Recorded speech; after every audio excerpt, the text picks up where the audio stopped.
Hello everybody, welcome to Blue Goose Garage. I haven't really done an update on the engine in my 67 in a while, talking about what's going on with it anyway. Like I've said a bunch of times, that engine used to be my uncle's. It was in that green and white square body for years.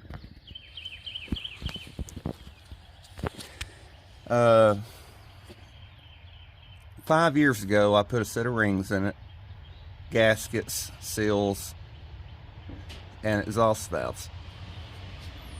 When I put exhaust valves in it, 7 of them were used out of a set of heads that needed valve guides. Somehow or another, the valves were still good, but the guides were shot, and 1 of them was brand new. I lapped them in by hand, and really, at the very least, the seats needed to be cut, but that wasn't in the budget. I spent $75 on that engine, and I've gotten 5 years and 15,000 miles out of it. I really am beyond happy with how it's been running, and it'll run a while longer like it is, but there's a issue that's looming that I started noticing a year ago, but it's gotten to the point now that when it's cold and I'm cranking it, it's had a gallop for a long time. It's had a weak cylinder for a long time, but now when you crank it when it's cold, I can hear a t t t because it's got a massive exhaust leak. So I'm pretty sure it's on this side, but it's got I'm pretty sure it's got a valve that's starting to burn or is leaking, and I'm going to try to show you what that sounds like, but I don't know if the phone will pick it up from the inside of the car. I know I can hear it, but really it might crank too fast or something, so it may not show you. Oh, and before I do that, if you remember, that entire hood's got Bondo on it. It's getting worse. I don't know if you can even see it on camera, but right here to here, there's a crack, and it's starting to open up. You might be able to see it from this angle. There you go. I can kind of see it on camera. So, yeah, you shouldn't put body filler on a hood, but when you have to, you have to.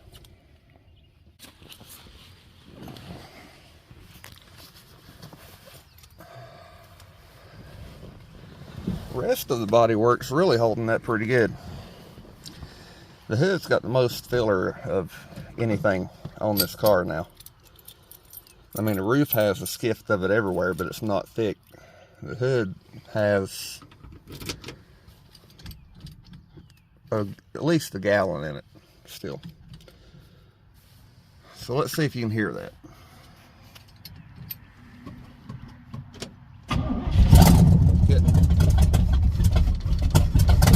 Couldn't hear it.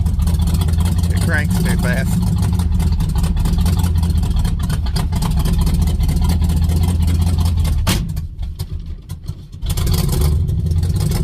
When it does it, well, I mean, it sounds exactly like a valve. It's you'd have to hear one to know what I'm talking about. But being around metros all my life, you kind of get used to what a burnt valve sounds like, and that's kind of what it sounds like. Having to keep it running because it don't have a choke, but the way I'm looking at it,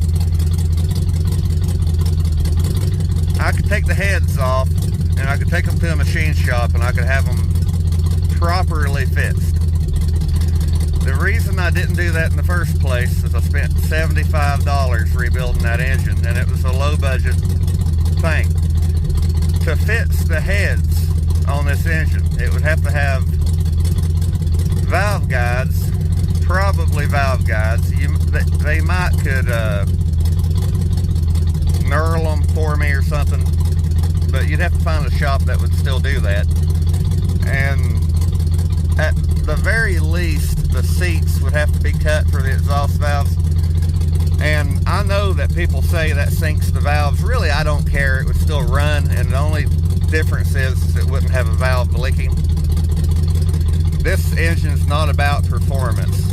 I've never been worried about how good this one runs. I just want it to run like it should. You know, sound like it should anyway. So, I'm probably going to keep driving it like it is, because that 427 I'm wanting to put together is actually what I want it to have. So, I mean, if it comes down to it, I could have the heads fixed, or another set of heads fixed. I have a set of 70 heads, and the 70 heads are closed chamber. These are open chamber because they're 72 heads. So I could actually help this run a little bit better by having those closed chamber heads rebuilt. And if I was going to spend the money to have anything done, I would have the closed chamber heads fixed, because it would, you know, the same money, and it would help this car run better, a little bit better. It would help the compression be closer to 9.5 or 10, not, you know, 8.2 or whatever that was. It'd be at least closer to 9 something. So that would help the compression, and that would help the car run better. And I have a stock cam that I'm wanting to try to put in this that is an earlier cam. It's a 67 cam. So it would actually have a slightly better grind and a slightly bit more compression, and it would run a little bit better, but it would still be stock. So I don't really know which way I'll end up going, but I do know that eventually I'm going to have to do something, because I don't know if you can tell it, but the car's got a little bit of a vibration now, and, well, watch the shifter. It never used to do that. It's doing that because the engine's shaking a little bit. So, anyway, I just figured I'd give you an update on that. And if it blew up right now, it outlasted what everybody said it would do 5 years ago. 5 years ago, all the comments were negative, and they were saying that it wouldn't last 5,000 miles. It ran 10,000 miles over that. There was a lot of people that said it wouldn't make it to the gas station. So, if it messed up right now, I got my money's worth out of it. I mean,